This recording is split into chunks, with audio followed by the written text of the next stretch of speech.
following podcast is not meant for children or for liberals, even though that's pretty much the same thing these days, but that's what we're here for. Somebody's got to keep these brats in line. Anyway, you've been warned. It's the right opinion.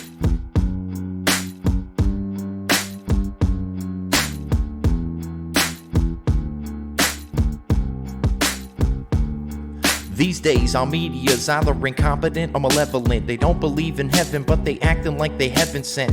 Knowing the truth is way harder than telling it. We gotta work harder, gotta be more intelligent. Sometimes we just gotta grab a mic and start yelling shit. We're living in times when it's hard to stay relevant. Be the elephant in the room full of elephants. Be the elephant in the room full of elephants. Boom. Welcome back, everybody, to The Right Opinion right here on TheRightOpinion.podbean.com, HackerHamin.podbean.com, and RatSaladReview.com. If you aren't doing so already, please be sure to like and share and subscribe and all of that good stuff. Also, follow us on social media at RightOpinionPod. You can find us there on Twitter, on Instagram, and on Well, I don't think Parler's up yet, and I'm having my doubts that it's going to be up anytime soon, but if and when it ever does go back up, you can check me out there at The Right Opinion Pod on Parler, if and when it ever exists again. But hey, we're back. I've got some things to talk about. I unfortunately don't have a ton of time to talk about them, so I'm going to try to squeeze in all of my items here as best as I could conceivably do in the time allotted to me. So this is The Right Opinion. We talk about politics, particularly from a right-wing perspective. It just so happens that happens to often be the right perspective, which is why it's The Right Opinion. It's a double entendre for those of you too slow to pick it up. Anyway, boys and girls, sit down. Daddy's got some truth to spit. Now, I'm going to open up the show in a very uncharacteristic fashion. Typically, a lot of the time on this show, I spend a lot of time shitting on leftists, and rightfully so, they deserve it. That said, on occasion, leftists do occasionally do the right thing. It's really, really weird. It does happen, broken clocks right twice a day and all. Blind squirrels occasionally find a nut, and leftists occasionally do the right thing.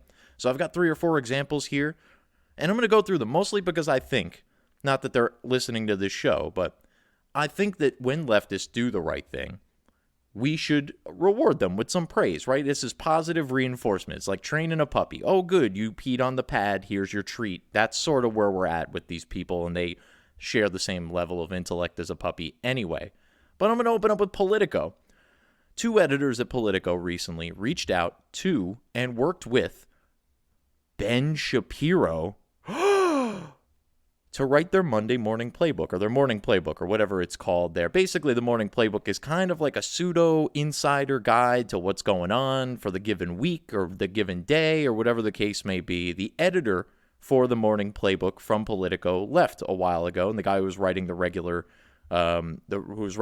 piece is no longer there. So they've been bringing in these guest writers from time to time, and they've obviously largely been leftist. Yamiche Alcindor from PBS wrote for them. She's about as radically leftist as it could conceivably be, as anyone could be. But they also, to their credit, reached out to Ben Shapiro. Not exactly a leftist, certainly was not in line with most of their readership, definitely not in line with most of their editorship. And Ben told them, look, if you ask me to do this, it's going to get ugly. They said, we don't think so.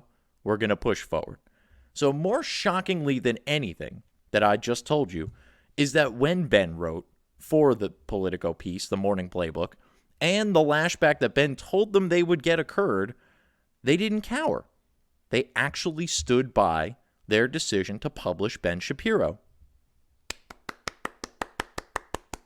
Bravo, Politico. I'm actually genuinely shocked, and for that matter, equally pleased to hear that about 255 staffers at Politico were so triggered by this that they had to have a massive Zoom therapy session to calm their fifis after they all freaked out because Ben Shapiro was able to write, we're legitimizing a voice that has an infinitely larger audience than I could ever conceivably have myself.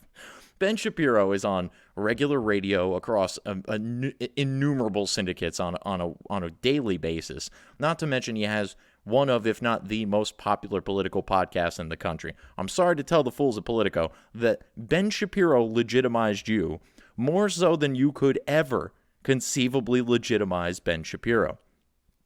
And to just prove that he hasn't lost his touch, Ben and his friends over at the Daily Wire, which is his outlet, sent Politico 255 leftist tears tumblers for the 255 staffers that needed to cry on Zoom in front of presumably basically every other loser that was wanting to cry on Zoom that's under the employ of Politico.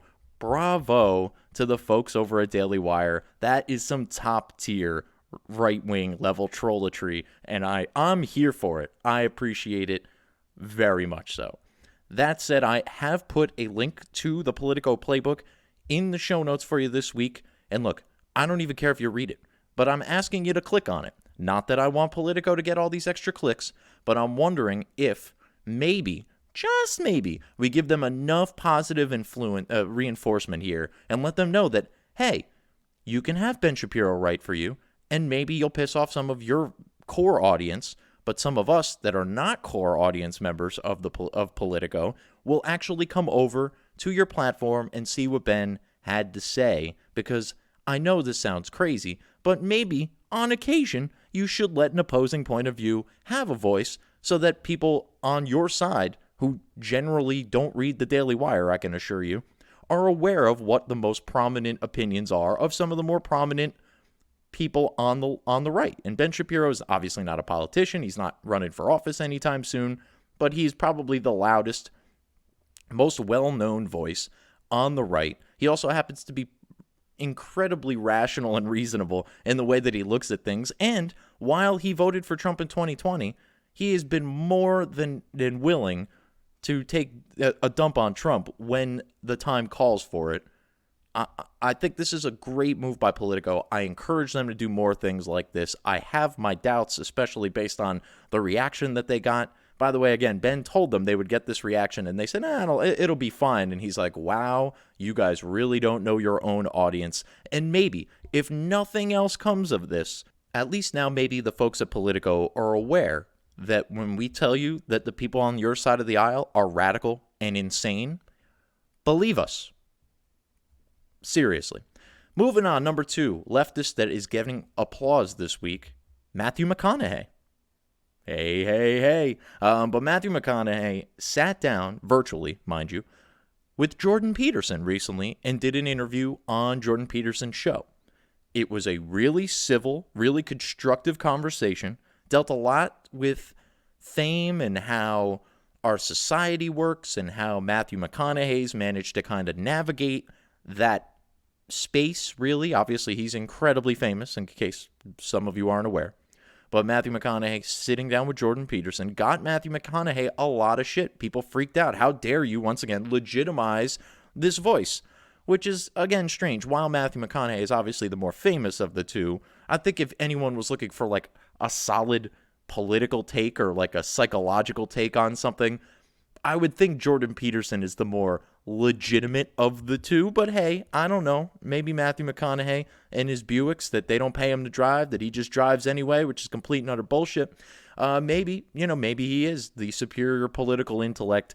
I actually, once again, am going to encourage you guys to listen to this one. It's on Jordan Peterson's platform, so you don't have to worry about giving leftists any clicks in this case, but I actually really enjoyed the conversation. That said, I'm extraordinarily worried after listening to it that Matthew McConaughey is thinking of running for office one day. And let's face it, Matthew McConaughey is that combination of likable and dreamy to a certain percentage of the population to where he could get votes, even though he's not even remotely qualified to get votes. Actually, I wouldn't be all that shocked, even though he is a white male, if, let's say, Kamala Harris ends up the president and she has to just arbitrarily name a vice president, somebody that could help her win the presidency in 2024, Matthew McConaughey is not a terrible bet. Now, I think The Rock would probably be a better one if we're looking for Hollywood types, but Matthew McConaughey, there's got to be a reason why he did this, because he obviously had nothing to gain from it, and I'm inclined to think that this could be the beginning of a political career for Matthew McConaughey. I know, stranger things have happened. I mean, Donald Trump was just our president. So, moving on to number 3, Bill Maher. Bill Maher is one of these guys. I detest most of his ideologies, but I like his delivery. I think he's funny, especially when he's not just going full bore into the anti-Trump stuff, which obviously we should see less of moving forward. But I'm only peripherally aware of what goes on Bill Maher's show, A, because of Twitter, and B, because of my father. My dad is really conservative, as you can imagine. He's not nearly as radical and vocal as yours truly, but he's about as conservative as you can be if you just were to break down the principles that he holds. That's, sort of how I stumbled upon the same principles. But Bill Maher does, on occasion, slap at the left a little bit, which gets him into some heat, but all these idiots still tune in the next week to watch a show anyway, so who could blame him for repeating the process?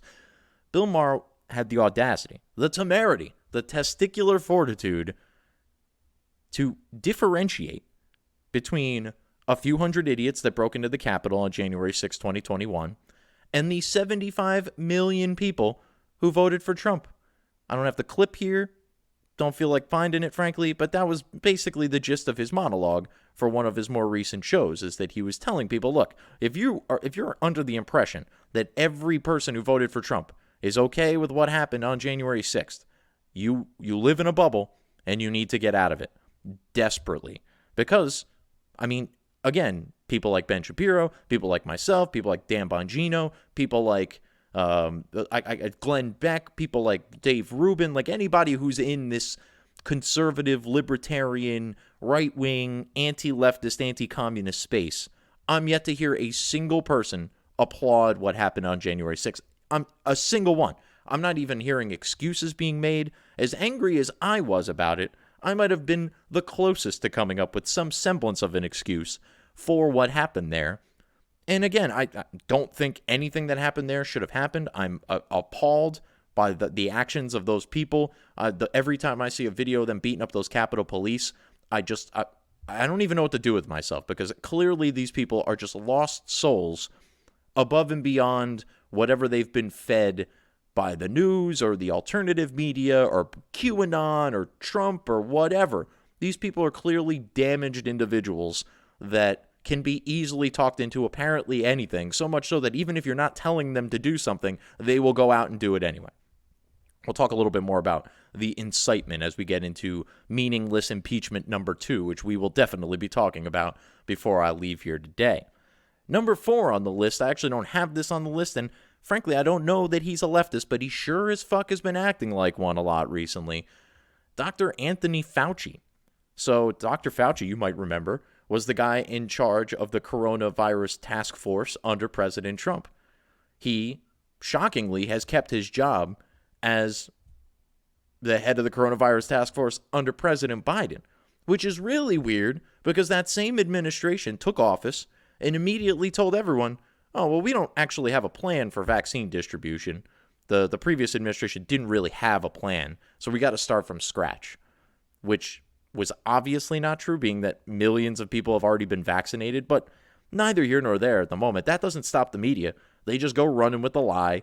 Oh my God, they have to start from scratch. Trump did nothing.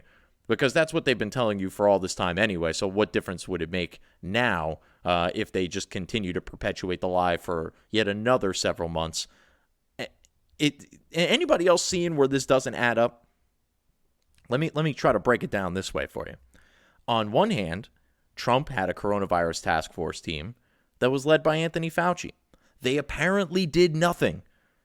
And now Anthony Fauci is in charge of the coronavirus task force for President Biden? Well, if he was in charge of the previous administration's task force and that task force did nothing, as we're being told, despite the fact that there are vaccines in millions of people's arms here in the United States, and frankly, across the world, many of which would never have seen a vaccine had it not been for the United States and the regulations lifted by Donald Trump, but neither here nor there at the moment. So this guy was in charge over here. They sucked, apparently. And now we're trying to not suck, so we're going to put the same guy in charge? No one's seeing any cognitive dissonance with any of that? Of course not. If you're in the media, this all makes perfect sense to you. But Dr. Fauci, to his credit, came out and dispelled the lie that they are starting from scratch, and for that, we applaud him. Thanks, Tony. So, yeah, there you go. There's your leftist that actually did some right stuff. And good for them. Let's hope they repeat these actions. And if they do, we will continue to applaud them right here on The Right Opinion. Now, if it's all right with you, as per our usual arrangement, I'm going to go back to shitting on leftists again because I just ran through the only 4 that have done anything good in the last week or 2. So, let's start with one of the worst leftists, douchebag of the century, Andrew Cuomo, who is awful.com. Fredo's older brother, really trying hard to be the dumber Cuomo brother. Unfortunately for him, Chris continues to lower that bar to the point to where Andrew will never actually reach it, so he's just going to have to settle with being a really dumb older brother to Fredo, who's not that much smarter than Fredo. It's not a good place to be, but he finally wants to open up New York, saying, and I quote, "We cannot wait for the vaccine to hit critical mass," end quote. Really, Cuomo? You don't say. It's almost like, we've been talking about this for months now. No, nah, couldn't be, because he obviously would have listened if somebody had said to him, hey, this vaccine's definitely not going to get up to critical mass anytime in the next year or so. You might want to open New York, particularly New York City, so that there is something to open once this coronavirus goes away. We've seen people flooding out of New York as far as residency goes. We've seen businesses just closing at alarming rates in New York City in particular, but obviously across the whole state as well. So obviously, Andrew Cuomo is finally on board with the right decision, which is really weird because he seemed to be navigating this thing in the dumbest conceivable way the entire time. Let's recap.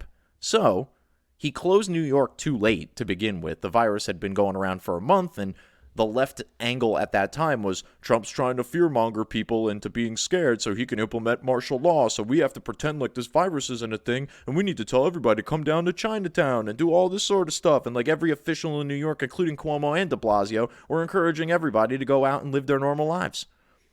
Then they tried to blame, or Cuomo tried to blame the virus in particular, on Europe, calling it a European virus, which is really weird because it didn't originate in Europe and no one refers to it as a European virus. Even if the variant started there, the actual virus originated from China. We all know that now, definitively, and the evidence is coming out increasingly so, mind you, that this was, in fact, manipulated in a lab and got out due to some sort of accident in the most innocent conceivable timeline. I still have my doubts that there's any innocence going on in the country with the fucking gulags. So neither here nor there at the moment. Then Andrew Cuomo decides to try to blame the virus on Donald Trump, which is really weird because Trump had actually taken concrete action to try to stop the spread months before Cuomo ever actually lifted a finger. Then he tried to throw shade at Florida, even though they handled this virus much better without, locking everyone down. And for that matter, Florida's a really good comparison to New York because they have very comparable population sizes. They have very high traffic as far as travel goes. And in Florida's case, they actually had an older populace, and yet they managed to not kill quite as many grandmas as Andrew Cuomo, who was clearly trying to kill all the grandmas. Then when the virus started to die down a little bit in the summer, Cuomo kept everybody locked up, proving once again that if there is a bad/wrong decision to be made, Andrew Cuomo will seek it out and make it. Now Biden is president, so he suddenly realizes that New York is going to fall apart if they don't reopen, which could have been avoided had he not botched the whole thing so extremely from the beginning. But, he's trying now. And for this complete and utter display of ineptitude, Fredo in training got a book deal, a commemorative poster, and a consideration for U.S. Attorney General. Oh, and by the way, an Emmy Award. I mean this from the bottom of my heart. Fuck every last person, dead or alive, who voted for this buffoon. Moving on. So, Representative Jayapal, she's like Mazie Hirono, except she's less relevant somehow, and probably less crazy, although she's really making an attempt to take that crown from her as well. Rep. Jayapal tests positive for COVID-19, blames Republicans who refuse to wear masks during Capitol riots. So basically, long story short, during the Capitol riots, a lot of the representatives and members of Congress were kind of shuffled into back rooms or side rooms, and obviously they were being protected to the best of the Capitol Police's ability at that time, and they were all obviously kind of sequestered off. not by party or anything like that. So Representative Jayapal ended up in a room with a bunch of Republicans and other Democrats. It wasn't like she was the only Democrat there. And she's complaining that all the Republicans were mocking all the people wearing masks and that they were being mean to anyone who was wearing masks and they refused to wear masks and blah, blah, blah, blah, blah. Oh, but wouldn't you know, Representative Jayapal wasn't wearing a mask either. I know you're shocked. The left, these Democrats, they could never be this hypocritical. Oh, this must be your first time listening to our show. So, she wasn't wearing a mask. She was caught on camera, both photo and video, not wearing a mask. This obviously surfaced, and then she had to come up with some sort of excuse for why she wasn't wearing a mask, after bitching and complaining that all of the evil Republicans were the only ones not wearing masks, and that obviously resulted in her COVID-19 diagnosis. We, of course, know this because we've contact traced every single second of her life when she wasn't in the building that day, so we can verify definitively that one of the Republicans, none of which have tested positive for COVID that we're aware of, gave her this virus. I would say neither here nor there, but it's very much here and very much there. So, what's her excuse for not wearing a mask? Well, after being caught red-handed, or in this case, diaperless-faced, she is making the claim that she was told by some member of the security team or the Capitol Police that she needed to take her mask off, her COVID mask off, so that she could put a gas mask on. Yet, nowhere, anywhere near her in the picture is there somebody ready to hand her a gas mask. So, if she was so concerned about the mask wearing, one would assume that she could have worn her mask right up until somebody handed her the gas mask that she was supposed to be putting on, but she wasn't, because she's a lying sack of shit. There's really just no other way of saying it. Lying sack of shit. So, that's Representative Jayapal, our moral better and intellectual superior, somebody who will obviously be hearing from now until probably my death, unfortunately. As a matter of fact, I have no doubt, I don't even need to look, I can confirm this because I know every single Democrat in the House voted to impeach Donald Trump again. Now, you may remember how I reacted to the first meaningless impeachment, and my thought at the time was, let's go for the goddamn record, baby. We made it. We got it just under the wire, but we made it. Donald Trump is the first president to be impeached twice. He's the first president to be impeached twice in a single term. He's the first president to be impeached for doing nothing wrong.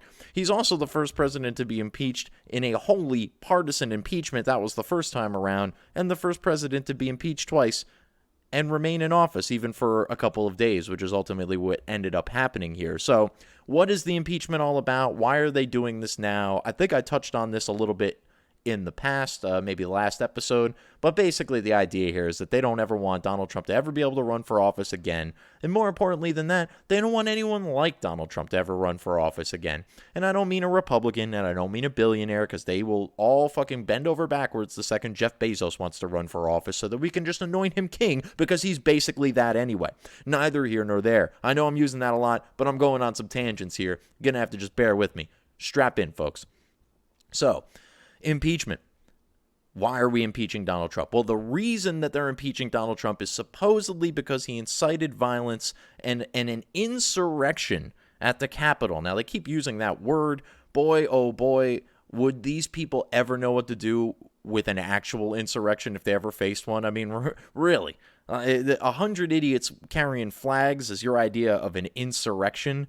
Whew, wow. I'm really happy things didn't get uglier on January 20th, but a part of me would love to see how these people would react to an actual insurrection of some magnitude that wasn't just a bunch of fucking idiots, again, waving flags and beating up Capitol Police for no reason. So, they're impeaching him because he supposedly incited the riot, which is really weird because they're also pulling Parler off the internet because they were telling everybody that Parler was the people on Parler were planning the riots on there, which is even weirder because Glenn Greenwald looked into this. You could check him out at glenngreenwald.com, I believe. And he's one of the last few journalists left, particularly on the left. And he discovered that, sure enough, a lot of the planning, supposedly, that was going on for this riot was being done on Facebook and Twitter. So Parler apparently doesn't get the benefits of Section 230, which is leading me to believe that maybe Trump was onto something when he wanted to just repeal it altogether. I was more in favor of shaving down the language, but I'm starting to wonder if Section 230 isn't just another round of net neutrality. Remember when everyone told you, oh, if net neutrality doesn't go through or whatever, we're all going to have to pay a bajillion freaking dollars for internet and we're never going to be able to do. Has any of that happened? No. We were told the world was going to end if net neutrality wasn't maintained, and it wasn't. And sure enough, we're all fine. At last I checked, my bills haven't gone up at all, really. So I'm wondering if Section 230 is in that same category. So on one hand, Trump incited the riot with his speech on the day of January 6, 2021. And on the other hand, the riot was planned in advance on Parler. These two things cannot be true at once. I know that neither of them are true because, well, yeah, maybe there were some people planning this on Parler, but there were more people planning it on Twitter and Facebook, and Section 230 should cover all three of those platforms from any of that happening. Mind you, Parler does have terms and services that state that you cannot plot violence or threaten violence on there. They're a free speech platform, but they're a free speech platform in the modern-day American sense, where there are certain things you cannot say. You can't be lewd, lascivious, make any calls to violence. Those things are not protected speech. While even I think they probably should be, because freedom of speech is a lot easier to interpret when all speech is free. But unfortunately, we had to muddy the waters so that things like this can ultimately happen. So now we're down to Trump, who may have incited a riot, even though I'm pretty sure he specifically said, we're going to march down to the Capitol, and you people are going to peacefully and patriotically make your voices heard. That's almost an exact quote. You can go find the actual quote if you like. It will be read ad nauseum by anybody representing Donald Trump in this impeachment trial, which is weirdly still going to happen even though he's actually out of office. Sort of bizarre.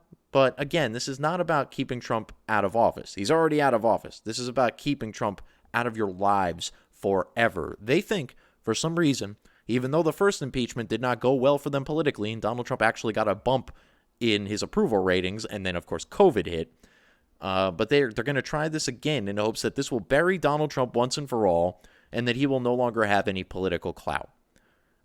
They also want to tie this to the 14th Amendment, because if they could convict him of being part of an insurrection, he can then legally no longer hold office. But I'm pretty sure that actually requires like a legal actual conviction, not a senatorial impeachment conviction. That's probably open for discussion amongst legal scholars in your circles. But the impeachment thing is, it's a joke to begin with, right? Because the best possible outcome for the Democrats here is that they remove Trump from office. He's already been removed from office. The worst case scenario for the Democrats is that they embolden him even more, and now he's got something to run on in 2024, or maybe even 2022. We'll talk about that at the very end of the show. But one of the reasons that you know this is a complete and utter farce is the fact that they're talking about holding on to the impeachment articles until Biden's got 100 days to enact his agenda. Biden took no time whatsoever in enacting his agenda, so maybe they could push that forward a little bit more. But amongst the impeachment managers representing, I guess, the country in this case, right? Because it's really a case. It's kind of the United States versus Donald Trump. If this were an actual legal court proceeding, which it's not really, but for the sake of an easy comparison for people to understand, the impeachment managers are the people there saying that, yes, that they're making the case for impeachment. One of them is Eric Swalwell. You know, Fang with the bang bang. Yeah, the guy who was sleeping with a Chinese spy, a country that is not only our greatest adversary in the world, but conveniently has our current president in its back pocket. So, why not Eric Swalwell? The other person, the actual lead impeachment manager, is Jamie Raskin from Maryland. Now, a lot of you are probably, who the hell is Representative Jamie Raskin from Maryland? Why is this such a bold-faced troll move? And, hats off to the left. They finally figured out how to troll. This is an example of that. Jamie Raskin joined Congress in late 2016, so he's been there for a cup of coffee. He's currently the head of an impeachment for a president that supposedly incited a riot by not accepting election results, Well, wouldn't you know, the first thing that Jamie Raskin did when he got into office in 2017 was challenge election results in 10 districts in Florida in the 2016 election. This is particularly weird because I was told that challenging election results is not only seditious, but treasonous. This is not a coincidence, folks. This is a bold move of trollery from the left. They think they've won, which for the moment they have. But they think that they will hold power forever, which is where they're making their mistakes. So here we are on our second meaningless impeachment. I can only hope that we win back the House in 2022 and we just start piling these fucking things up on a weekly basis. We're impeaching Joe Biden every fucking week until he either just gives up or rolls over and dies, whatever comes first. And then we impeach Kamala Harris until Kamala Harris is out of office. And that may very well be part of my Trump 2022 plan that we will talk about at the end of the show.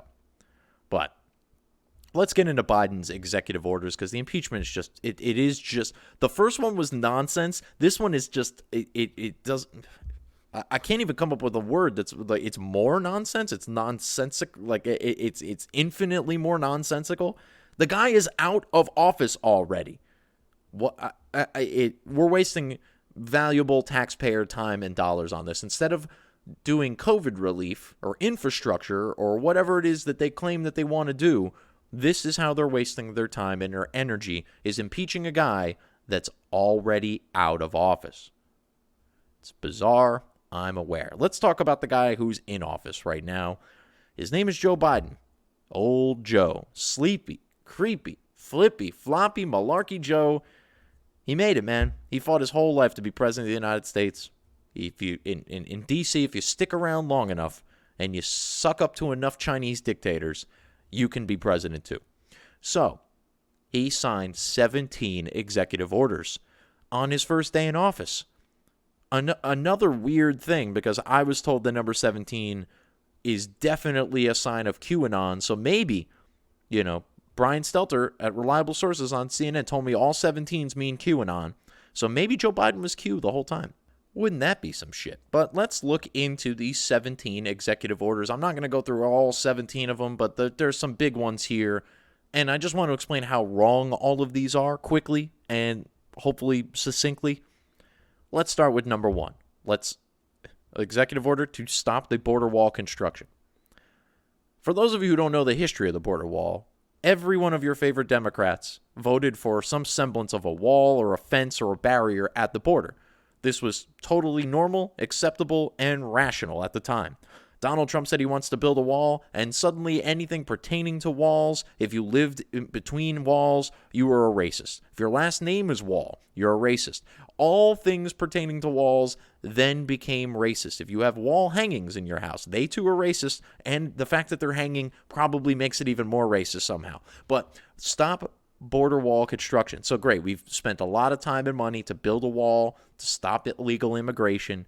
This is a net plus for the country, whether or not Mexico pays for, which they were going to, had we actually continued the wall, because then all those people that are trying to flee Mexico would have to stay in Mexico. And then they're the Mexican government's problem. That's how they were going to pay for the wall. It was never going to be a check written from the President of the United States, or President of Mexico, to the President of the United States with a memo line saying border wall. It was never going to happen. That's not what he meant. He was never promising that. Yet that is the promise that apparently the left heard. It's like the one thing that they heard Donald Trump say that they're suddenly super, super keen on the details of, even though it was clearly a little bit more broad and vague than we're going to get a physical check from the Mexican government to pay for this wall. That was never going to happen. It was silly of anyone to interpret it that way, but we're dealing with the left and everything that they do is silly. We're ending the, quote, Muslim travel ban, which is really bizarre. Oh, look, I know Trump named it that, but the ban itself, first and foremost, does not include all Muslim countries. It, in fact, doesn't include most Muslim countries, and it certainly doesn't include some of the ones that we should probably be worried about. But it does include Venezuela. I was confused those two. Venezuela and North Korea, neither of which are Muslim majority countries. So yes, while Trump called it the Muslim ban, on the campaign trail because it was just an easy and simple way to nail it down for people who aren't going to read the details, which is virtually everyone in America. The Muslim ban has been lifted, whatever. Now, the reason that those 7 countries were listed in the first place was because Barack Obama put them on a list restricting travel. Donald Trump came over the top and just banned travel altogether from all these countries. Now, why? It was not because they were all Muslim countries, because they're not all Muslim countries. It was because they're all poorly developed countries that don't even have enough of a system in place for them to produce a valid ID for us to be able to vet people when they come to the United States. So, executive order number 1, making it easier for illegal immigrants to come here. Executive order number 2, making it easier for people who we cannot vet to come here. Neither of these things is good for national security, quite obviously. Number 3, we're going to rejoin the Paris Climate Accord. Great. This did nothing for anybody, literally nothing for anybody. It's going to apparently take 30 days to go into effect, but we are going to go back into this agreement, which means that we're going to sign a check for $1 billion+ and give it to this organization for no reason. It's a non-binding agreement that no one is held to any sort of standard. Everyone's just there. They sign. They send a check. Look at us. We care about the climate. That's exactly what that is. There is nothing there that's going to, in any way, shape, or form, actually help the climate because, again, it's non-binding, and none of the countries, particularly the ones that are actually causing the problems like China and India, are going to reduce their carbon emissions because we had them sign a piece of paper. It's just not going to happen. China can give 2 fucks. They run everybody in these organizations across the world anyway. There's like 2 million members of the CCP that are strewn about the world, and how much do you want to bet that they're involved in these globalist organizations because they're smart enough to know that they could coerce them into doing what China wants them to do, because that's all China really cares about, is making everyone do what they want to do. So we're going to end up back in the Paris Climate Accord. It's not going to do anything to help us. It's certainly not going to do anything to help the environment. Even if we, specifically here in the United States, kept to the standards that the Paris Climate Accord put forth, it would reduce the global temperature over the next 100 years by less than a fraction of a degree. It is not doing anything. We honestly could be on our way to 0-point energy faster than we will ever reverse any climate change that they're talking about. And once we hit 0-point energy, then we don't need to burn carbon and all this sort of stuff. We can just have energy in perpetuity with no potential side effects. Potentially. We don't know because we've never been there. Moving on from there. Ending the Keystone XL pipeline and revoke all oil and gas development at national wildlife monuments. So this is Biden's big move right out the gate. You know, he kept telling all the frackers, I'm not going to end fracking, kept telling the energy industry, I'm not going to do that. Donald Trump got us to energy independence in his 4 years in office. Poof, gone. Keystone pipeline, gone. 1 million+ jobs, gone on day one. In the middle of a pandemic, in the middle of an economic struggle, certainly. I wouldn't say it's necessarily a depression or a recession, but we've got a lot of people that are unemployed right now. Adding another million to that list, not a good move. He'll get away with it, though, because everyone in the media is going to be doing nothing but softly caressing Joe Biden's taint with the tip of their tongue for the next fucking 4 to 8 years or whatever it may be. Frankly, they may praise Joe Biden long beyond his term and, for that matter, his life, because he got rid of the bad orange man. By the way, check out the link in the show notes if you want to get yourself a Don't Blame Me, I Voted for Orange Man Bad t-shirt. It's available in my TeePublic store in the show notes.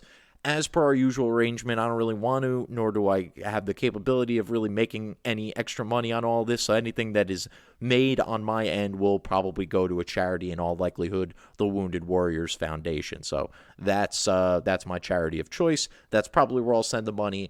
Even if you don't like the shirt, you want to send $4 or $5 to them. Maybe somebody you know likes the shirt. Go to the TeePublic link in the show notes there. It says like Right Opinion merch. Click the link. You'll see my store pop up there, and the newest shirt is the Don't Blame Me, I Voted for Orange Man Bad t-shirt.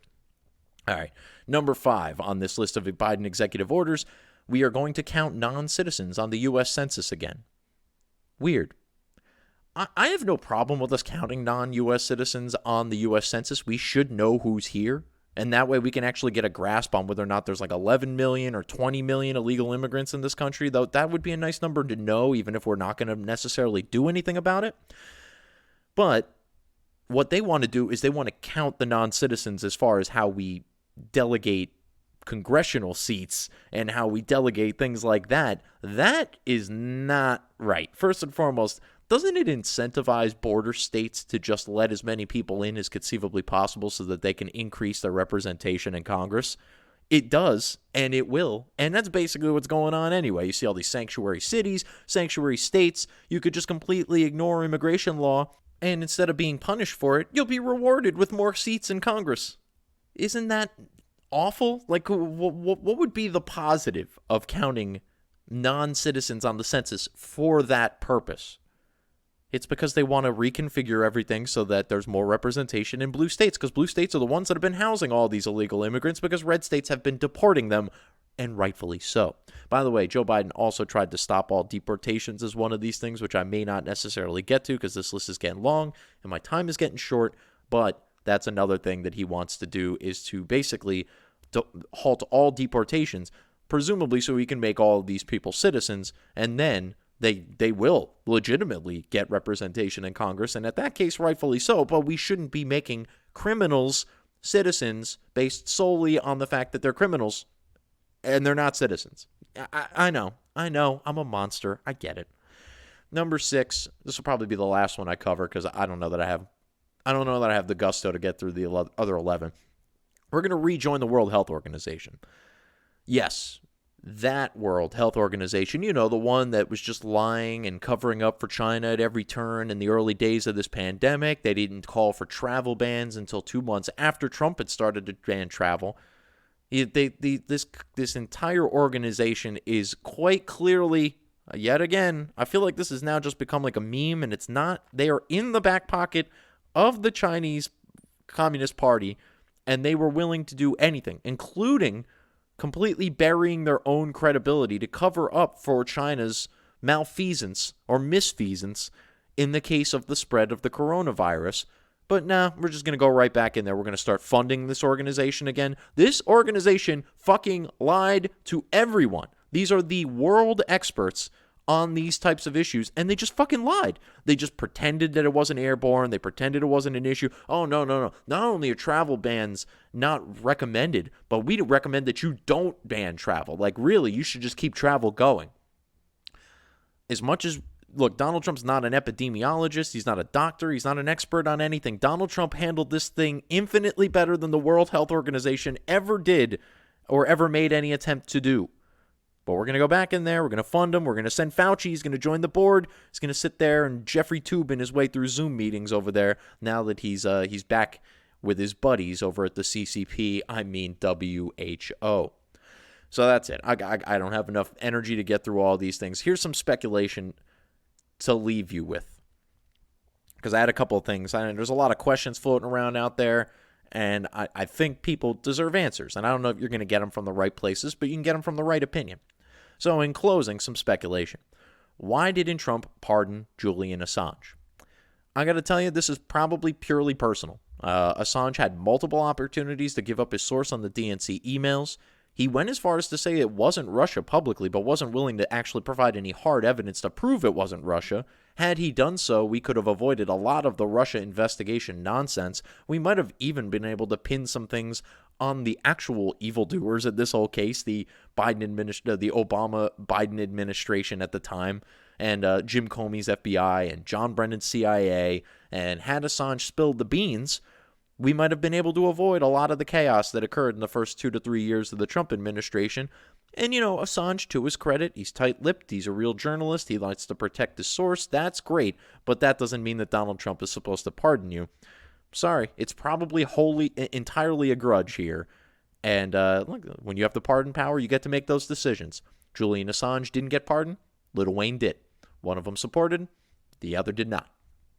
It's frankly that simple in my mind anyway. A similar question has been asked multiple times about Edward Snowden, and for that question, I honestly have no idea why he wouldn't want to pardon Edward Snowden, being that Snowden was vilified by the Obama campaign and the Obama administration, for that matter, so fervently. You'd figure he'd kind of want to undo that just as like a little jab. He didn't. I'm as shocked as anybody else. Really didn't make a whole lot of sense to me. Although, I will throw this out there because it's an explanation. I don't know that it's the explanation. But there were some rumors being bandied about that Cocaine Mitch was putting pressure on Trump and his team not to pardon certain people. Otherwise, he might make a bit more of an effort to get some Republicans behind the impeachment conviction, which, again, I really don't know why that matters, unless, of course, they are going to try to tie it to the 14th Amendment, barring Trump from ever holding office again. But even if he was impeached and expelled, he could still run for president again, and he should.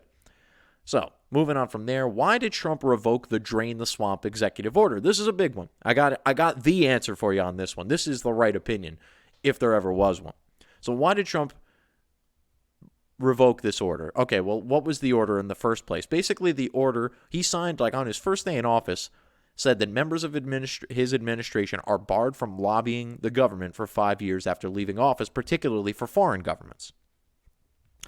And it was a great idea at the time. And it's a great idea in theory. But all it would have done was make it harder for anyone who worked in his administration, A, to find jobs. I mean, it's already apparent that none of these people are going to be desirables as far as finding any work here in the United States, right? Anybody who's associated with the Trump campaign is going to be blacklisted from any major organization around this country for the foreseeable future. So he would only be kneecapping his own people who were there for him when he needed them. Some of them. Also, he would only be kneecapping his own efforts to remain politically relevant. Is that if all of his best advocates are sidelined for 5 years, then the left can gain even more ground, and it's not in anyone's best interest to do that, particularly Donald Trump. If he wants to remain relevant in politics, if he wants to run again in 2024, he needs these people out there pushing his agenda on some front. And since they're obviously not going to be allowed to do it in the media, maybe they could do it in those smoke-filled back rooms in D.C. and get some stuff done.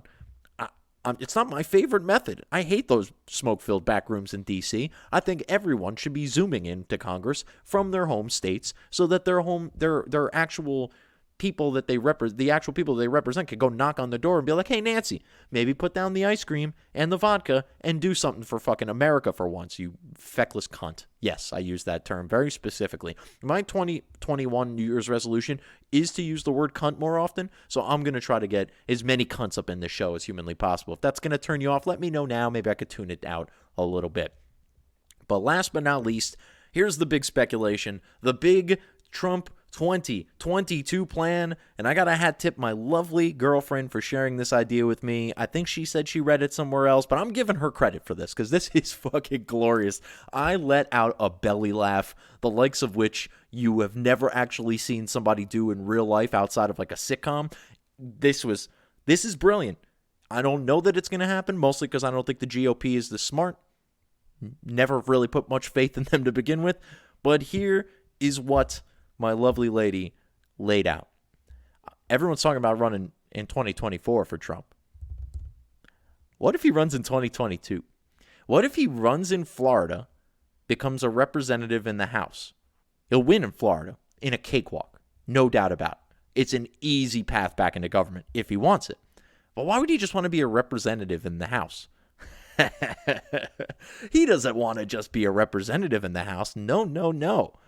What if he ends up in the House and then the GOP makes him the Speaker of the House? They win the House back in 2022. They gain the majority. And now Donald Trump is the Speaker of the House of Representatives. Then we could impeach Biden and Harris. And boom, Donald Trump is the 48th president of the United States, making him making him the first and only president to have two presidencies between his terms. Unlikely? For sure. Impossible? Hardly. Just ask 2020. I'm not saying it's happening. I'm not saying it's even probable. I'm saying it's fucking brilliant, and it should definitely happen. I'm just saying. And then you can have Trump playing the Nancy to Biden. Oh, my God. And then Nancy Pelosi would have to sit there and be the minority leader and watch Donald Trump run the fucking House every day. Oh, take my motherfucking money! Anyway, I'm done. I'm actually done this time. I love all of you. I really do. This country's fucking falling apart, but I got you guys, and I really do appreciate every one of you for tuning in, liking, sharing, subscribing, all that good stuff. If you haven't done so already, check out our friends over at HackerHamin.podbean.com and RatSaladReview.com. They got awesome stuff going on over there. Hamin Media Group's got a lot of pop culture, kind of fringy stuff, a lot of side projects from the people over at HackerHamin.podbean.com. They got this really, really good-looking fella who does the Wednesday Locker Room over there with Strangler Steve King and Billy Ray. Unfortunately, you guys can't see him, but you can hear the sultry tones of his voice, and you will be probably turned on, assuming that sort of thing does it for you. But neither here nor there. Go check out HackerHamin.podbean.com and HaminMediaGroup.podbean.com and RatSaladReview.com. They got a lot of music reviews, a lot of rock and roll, a lot of metal. They got some other shows on there as well. Definitely worth checking out both of those. If you like this show, you'll like those programs, probably. Actually, my show is really nothing like any of the other programs on either of those podcasts, but they're kind enough. They have the gumption, they have the temerity, and the testicular fortitude to put the right opinion on their airwaves. Not exactly an easy move these days, and we thank them. So go support them. Check me out on Twitter and Instagram at RightOpinionPod, and subscribe to the show, TheRightOpinion.podbean.com, also available on iTunes, Google Play, SoundCloud, Stitcher, Spotify. I don't even know that I'm available on all those, but I'm probably available on your podcatcher of choice. Just search The Right Opinion. It's the one that's black and white and red all over, like the New York Times used to be. Anyway, we have hit that part of the program where I have to remind you that opinions are like assholes. Everybody's got one, but this asshole has the right opinion, and you only get it right here on the Right Opinion Podcast. I'm Harrison Bergeron. I'll talk to you guys next time. Peace. Be the elephant in the room full of elephants. Be the elephant in the room full of elephants. Boom.